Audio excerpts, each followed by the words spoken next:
बड़ा प्रोग्राम हुआ और एक इतिहास भी रचा है। और हमारे बीच में है इंजीनियर पीपी सिंह जी, जो सिद्धार्थ बौद्ध विहार के प्रेसिडेंट हैं। सर, आज यहाँ एक रंगारंग कार्यक्रम भी हुआ और यहाँ पर बहुत बड़े पैमाने पे आपने लोगों को इकट्ठा किया और भगवान गौतम बुद्ध और बाबा साहब की विचारधारा से अवगत कराया।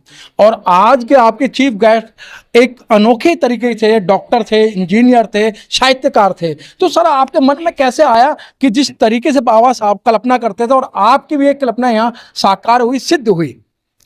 बहुत बहुत साधुवाद, मंगल कामनाएं आपको और आपकी चैनल को, आपके दर्शकों को, कि आपने कंधे से कंधा मिला करके शुरू से लेकर आखिर तक हमारे इस बुद्ध विहार का साथ दिया जी। गवाह हैं सब लोग। और आज भी जो है आप कहते ही तुरंत आते हैं जी। तो मेरे ख्याल में यह है कि जब से मैं यहाँ पे आया हूँ, बुद्ध विहार ज्वाइन किया मैंने, मेरी कल्पना ये थी कि नोएडा का बुद्ध विहार एक स्पेशल बुद्ध विहार होना चाहिए। यहाँ बुद्धिजीवी रहते हैं और बहुत बहुत अच्छे लोग रहते हैं, बिजनेसमैन भी रहते हैं, लेकिन बुद्ध विहार की दशा देख करके एक दिन मेरा बेटा बड़ा वाला जो यूके में है कहने लगा, पापा क्या है नोएडा का बुद्ध विहार ऐसा? तो वो दिन की बात, ये 2018 की बात है। तो मुझे बहुत वो लगा, मैंने कहा बात तो बेटा कह रहा है तो बड़ा सही कह रहा है। टूटा फूटा पड़ा है, सरिये दिखाई पड़ रही हैं और गंदगी प्लास्टर झड़े पड़े हैं। ये कैसा हो सकता है? इतना मालदार नोएडा जिसको लोग जानते हैं, पैसा वाला नोएडा, और बुद्ध विहार ऐसा। खैर, मुझे सबसे बड़ी बात ये थी मेरे मन के अंदर, गहराई वाली बात, कि जो मेरे गुरु थे उन्होंने मुझे सही बौद्ध बनाया, विपස්සना दी, सारे जितने भी 23 वॉल्यूम थे उस टाइम बाबा साहब के वो दिए, और भगवान बुद्ध की पुस्तकें दी। तो उनसे मुझे जब ज्ञान उत्पन्न हुआ तो मैंने सोचा कि भाई ये जो मेरा काम था अपनी ज़िंदगी का, बच्चे पढ़ाना लिखाना, वो तो कर दिया। क्योंकि मेरी बेटी डॉक्टर है, बेटा मेरा सुप्रीम कोर्ट में एडवोकेट है, एक बड़ा बेटा मेरा यूके में है, तो वो काम तो मैंने कर दिया। तो अब ये जो है यहाँ पे जब इन्होंने मुझे शामिल किया इस बुद्ध विहार कमेटी में, तो मैंने ये काम शुरू कर दिया। और ये देख लीजिए, तब से मैं लगा जनरल सेक्रेटरी था, तब से लगा हुआ हूँ मैं। अब इसकी पहली फ़ोटो मेरे पास पड़ी है और आज की फ़ोटो देख लीजिए। ये तो तब हुआ है जब 1 करोड़ रुपया मुझे जमा करना पड़ा सुप्रीम कोर्ट में, क्योंकि इनको सील करने के लिए आ गए थे, पुरानी कमेटी ने जमा नहीं किए थे पैसे। तो अब हमारे पास में नोटिस आया कि भी 4 करोड़ रुपया है तो इसको जमा करो। 1 करोड़ वहाँ चला गया। तो बड़ी मुश्किल थी कि यहाँ इसकी रिपेयर कराया जाए।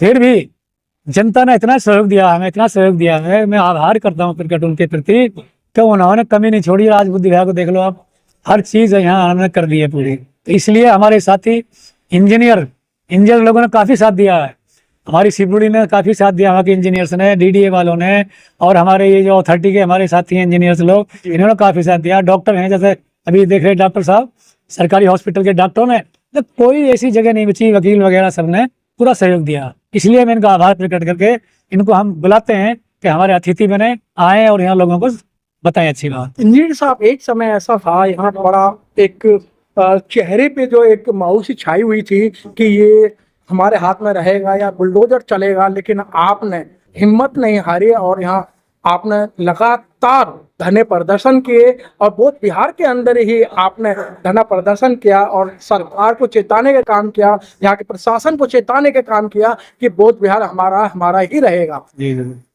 ठीक है। ऐसा मैंने अभी बताया था जैसे पहले अभी, कि मैंने इतने लेटर वगैरह, हमारे जितने भी आइकॉन हैं, बहन जी से लेकर के और भी बड़े बड़े नेता हैं जो बीजेपी के बड़े नेता हैं, और हमारी दूसरी पार्टियों के नेता हैं, या बिजनेसमैन हैं, या कोई सरकारी नौकरी पद पे हैं, मैंने किसी को छोड़ा नहीं, रिक्वेस्ट करे बगैर थ्रू पत्र लेटर लिखे, उनको फ़ोन भी किए। तो उसमें ये हुआ कि कुछ नहीं करा हेल्प, लेकिन कुछ ने हेल्प भी करी है। उस कारण से हम सक्सेसफुल हुए कि इसको तोड़ने से बचाया। और मेरे साथी हैं एक डिस्ट्रिक्ट जज, उन्होंने हमें बताया कि आप जाइए स्टे लेकर के आइए, क्योंकि ये लोग मानेंगे नहीं, कुछ ना कुछ बार बार हरकत करेंगे। हमें स्टे लेकर के आए और स्टे लेकर के आए। हमारे वकील साहब भी बहुत अच्छे मेहनत से काम कर रहे हैं, और इसमें उन्होंने और एडिशनल एप्लीकेशन लगा दी है इसमें, और वो पूरी तरह से जैसे भी आपका डेट आएगी, अभी लगना रही है, आएगी तो वो उस एडिशनल को जो है, जो आपने जमा कर दिया पूरा 1 करोड़, उसको प्रस्तुत करेंगे और जो दूसरी रिक्वेस्ट है वो भी करेंगे। हमें उम्मीद है कि हमारे फेवर में आएगा। इंजीनियर साहब, जिस तरीके से गौतम बुद्ध भारत में पैदा हुए हैं और भारत के अंदर ही उन्होंने शिक्षा दीक्षा ली, लेकिन भारत के लोग वो धर्म की तरफ कम, अंधविश्वास पाखंडवाद की तरफ ज्यादा है। इसका मूल रीजन ये है कि जो हमारे लोग ऐसे थे कि जिनको बुद्ध के आने से उनकी जो कमाई थी या उनकी जो रोजी रोटी थी वो पता नहीं खत्म हो रही थी। जी। तो उन्होंने सोचा बुद्ध रहेगा तो हम नहीं रहेंगे, तो उन्होंने क्या करा, बुद्ध की शिक्षाओं को बिल्कुल यहाँ से दूर कर दिया। और जो बुद्ध को मानने वाले थे उन्होंने ऐसे मारकाट करी कि आपको पता ही है सारी हिस्ट्री का, जी, सब देश से बाहर चले गए। तो कुछ दिन के बीच में गैप हो गया यहाँ इंडिया के अंदर। अब जो बाबा साहब ने जो क्रांति पैदा करी और उन्होंने जो ये बुद्ध धर्म दिया हम लोगों को, अब उसमें क्या है, कुछ लोग बुद्ध तो बन गए, बौद्धिस्ट तो बन गए, गहराई उनके अंदर नहीं है। अगर मान लीजिए बाबा साहब की तरह जो उसके अंदर उनके अंदर गहराई थी, बुद्ध को उन्होंने हर, जब से उन्होंने धम लिया एक सेकंड के लिए नहीं बैठे, हर जगह प्रचार प्रसार में लगे रहे, हर जगह। मतलब उनको जब तक 56 से जब उसे लिया, उनकी एक एक दिन की क्रिया देखोगे तो आप बौद्ध धर्म को बढ़ाने भी, बौद्ध धर्म को बढ़ाने भी हर जगह बड़ी बड़ी देश में मीटिंग करी उन्होंने कि किस तरह मैं इसको भारत को बौद्ध में बनाऊं। अब उनके जाने के बाद में जो लोग बने वो अपने स्वार्थों में आ गए, और बुद्ध धर्म का जब प्रचार प्रसार होना था वो हमारे जो भंते लोग हैं वो भी मठ मिठाधीश हो गए, जी, वही भी सिर्फ बुद्ध विहार के अंदर ही बैठ गए, और प्रचार प्रसार जो होना था वो नहीं हो पाया। इसलिए कारण होया कि इसमें टाइम लगा, लेकिन अब लोगों को समझ में आ रहा है कि बिगर बुद्ध के जो है काम चलेगा नहीं। तो अब उनकी धीरे धीरे समझ में आ रही है, नई पीढ़ी जो है इस तरफ बढ़ रही है, और हमें उम्मीद है कि भारत एक ना एक दिन बौद्ध में होगा। इंजीनियर साहब, बीपी सिंह के अंदर क्या ऐसी खासियत है, क्या ऐसी चुम्बक है कि लोग बीपी सिंह जी से वो चुपते जा रहे हैं और वो जिन तरफ इकट्ठा होते जा रहे हैं? क्योंकि मैंने देखा इस हॉल के अंदर, जितना हॉल के अंदर था उससे कहीं गुना बाहर थे लोग, कि एक ना एक कुछ खासियत तो है बीपी सिंह के अंदर। वो क्या खासियत है? ये तो मैं बहुत ही आभारी हूँ और कृतज्ञता प्रकट करता हूँ कि लोगों ने इतना प्यार दिया है। मैं खुद नहीं समझ पा रहा, मैं तो सिर्फ एक छोटा सा आदमी हूँ, विपसनाधारी, 5-6 विपसना कर रखी है मैंने, और मैं रोज सोचता हूँ कि अगर मैं किसी का दिल दुखाऊंगा तो सबसे पहले मुझे चोट लगेगी। जी, ये जो कारण मेरे अंदर पैदा हुआ विपसना से, इसलिए मैं किसी पर नाराज भी होता हूँ तो 2 सेकंड में गले लगाना भी जानता हूँ। किसी से किसी की बाई चांस कोई बात कैडी निकल गई तो उसके पैर भी पकड़ने को मैं रहता हूँ। मुझ में मतलब वो नहीं है, लेकिन गलत बात नहीं सहन करता। तो पता भी है ये? हाँ जी, लेकिन गलत बात को सहन नहीं करता, गलत बात का मैं विरोध करता हूँ, ये मेरे अंदर पहले से ही है। बीपी सिंह, जिस तरीके से आपको एक आशा थी कि 300-400 लोग यहाँ आ सकते हैं, लेकिन उससे कहीं गुना इस प्रोग्राम में आए, जबकि कोंडली के अंदर 3 प्रोग्राम जारी हैं, लेकिन सिद्धार्थ बौद्ध विहार में ही लोगों ने आना उचित समझा और लास्ट मोमेंट तक यहाँ भीड़ लगी रही।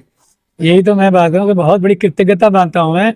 वो सुने इस बात को, अगर जहाँ सुनेंगे मेरी वीडियो को तो उनको मैं नतमस्तक हो कह रहा हूँ कि उन्होंने बहुत अच्छा आज दिखा। इससे हमें क्या है, सबक मिला है, हमें शिक्षा मिली है कि इसका और उद्धार करें। आज प्रोग्राम इसी मंजिल में हुआ ग्राउंड पे, अगली बार वीडियो सीडियो कैमरे लगा करके हम डबल मंजिल पे करेंगे जी, वहाँ पूरे वीडियो लेंगे, लोग बैठेंगे वहाँ। तो अब हमारे लिए अच्छा हो गया है, कभी इसे और बढ़ाओ, तो हमारे लिए तो अच्छा है। तो चलते चलते क्या संदेश देना चाहते हैं? संदेश देता हूँ कि हमारे जितने भी नौजवान हैं वो गहराई से आए, क्योंकि बुद्ध धर्म के बगैर जिंदगी है नहीं जी। अब मालूम है बौद्धिस्ट मेरे क्या सींग लग रहे हैं, भाई मैं तो अच्छा ही आदमी बनाऊं तो बौद्धिस्ट बने, अच्छा बने। तो ये रिजर्वेशन वगैरह बहुत छोटी चीज है, रिजर्वेशन वगैरह बहुत छोटी चीज है, इसके चक्कर में आकर के ना पड़े और अपनी मेहनत करें, अपने बच्चों को इतना पढ़ाएं कि हमें रिजर्वेशन की जरूरत ना पड़े और हम पक्के बौद्धिस्ट बने। क्योंकि हम जन्मजात से छोटे नहीं है, हम तो भाई उनसे ऊंचे हैं जी। तो इस धर्म में छोटे क्यों बने हम? हिंदू धर्म में तो यही कहा गया है कि तुम जो है वर्ण में छोटे हो जी, फलाने हो। अरे हम छोटे क्यों हैं? हम बौद्धिस्ट हैं भाई, हमारे यहाँ सब बराबरी है। तुम्हारे धर्म में क्यों रहेंगे जहाँ तुम छोटा मानते हो? 2 पैसे का आदमी आकर के कहता जी मैं तो फलाना हूँ और तुम छोटे हो, ऐसा कैसे मान लेंगे हम?